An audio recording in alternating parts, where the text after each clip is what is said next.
Welcome to this explainer. Today we're going to break down the incredibly tangled web of political, economic, and military events from 1919 to 1940 that literally brought the globe to the brink of destruction.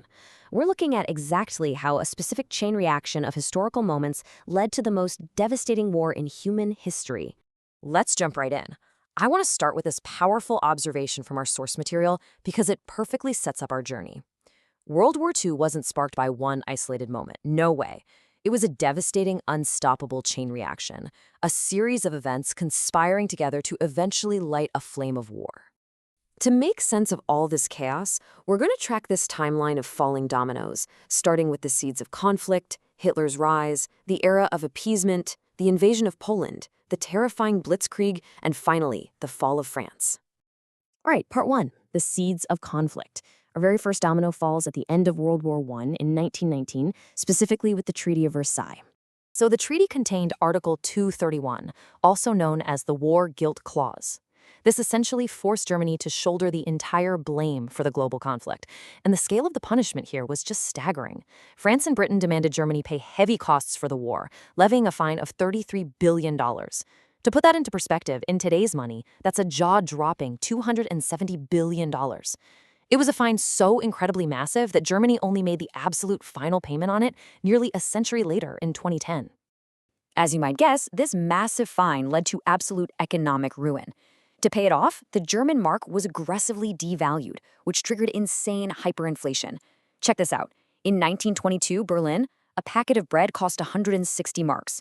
By the very next year, that exact same packet cost 200 billion marks. This hyperinflation utterly crippled the country and left the masses desperate, homeless, and starving.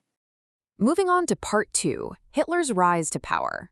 Let's see how this economic devastation paved the way for him. You know, when a nation is in deep distress, it becomes dangerously easy to manipulate its people. Following the Great Depression in 1929, the situation in Germany went from bad to truly catastrophic.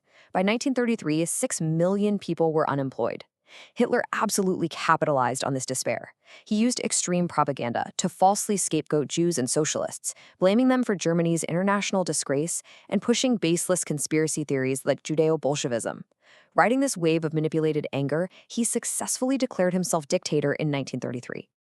Now, the crucial thing to understand here is that Hitler didn't just want political power. He had a dark ideological mandate.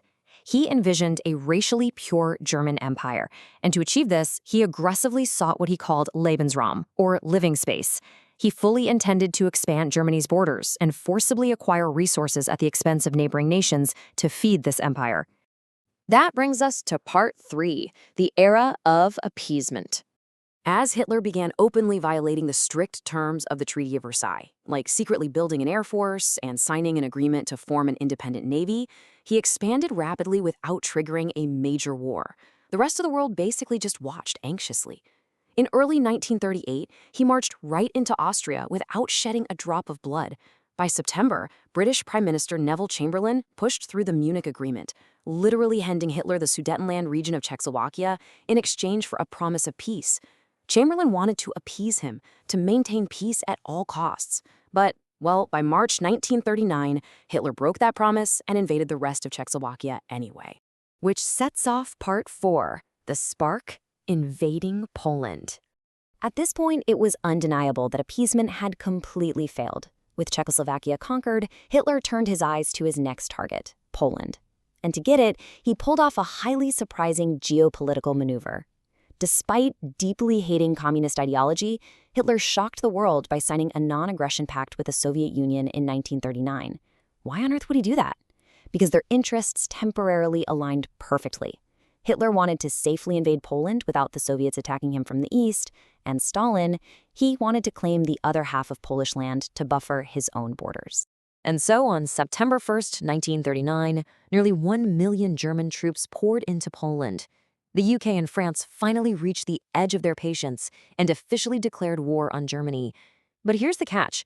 Initially, this was dubbed the phony war. While war was declared on paper, neither the UK nor France actually provided any real military support on the ground to save Poland. Leading us into part five, Lightning War, the Blitzkrieg. This terrifying new strategy allowed Germany to defeat Poland in less than a week. Blitzkrieg literally translates to lightning war. Hitler's goal was to wrap up invasions in mere days, rather than years, totally avoiding the drawn-out trench warfare of World War I. The strategy focused on extreme speed and stealth.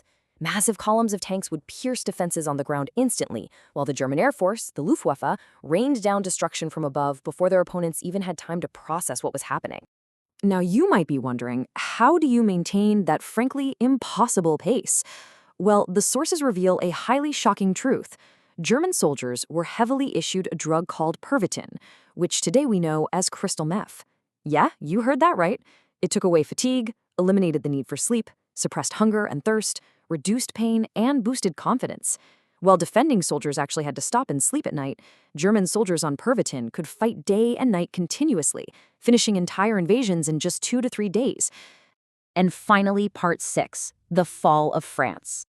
Riding this unstoppable drug-fueled momentum, Hitler took Norway and Denmark with ease. Then, on May 10, 1940, he launched an all-out assault on Western Europe. The Allied forces were heavily guarding the borders, but Hitler executed a brilliant, devastating three-pronged attack. Group B attacked the Netherlands and Belgium, and Group C hit the heavily fortified Maginot Line. But those were just distractions. The master plan was Group A, which successfully sneaked over 40,000 military vehicles through the Ardennes forest. The French experts had assumed this dense forest was completely impassable for vehicles. Suddenly, the Allied forces found themselves completely surrounded from behind. Cut off and trapped against the sea at the port of Dunkirk, the Allied army faced total annihilation. It was do or die. If they fell there, Britain and France might have lost their countries forever. So Winston Churchill launched Operation Dynamo, the biggest evacuation in military history. Using British air cover, naval ships, and literally anything that could float, including private civilian fishing boats, they miraculously evacuated 350,000 out of the 400,000 stranded troops. Yet, despite that absolute miracle at Dunkirk, all of the Allied military equipment had to be abandoned. By July 1940, the landscape was just utterly grim. France had officially surrendered to Hitler. Dictator Mussolini and Italy joined Germany in the Pact of Steel. The United States remained uninvolved, just watching from across the ocean. And the Soviet Union was still honoring its peace pact with Germany. Hitler controlled nearly all neighboring countries, and honestly, his total victory seemed absolutely assured. Which leaves us with this final, really profound question to ponder.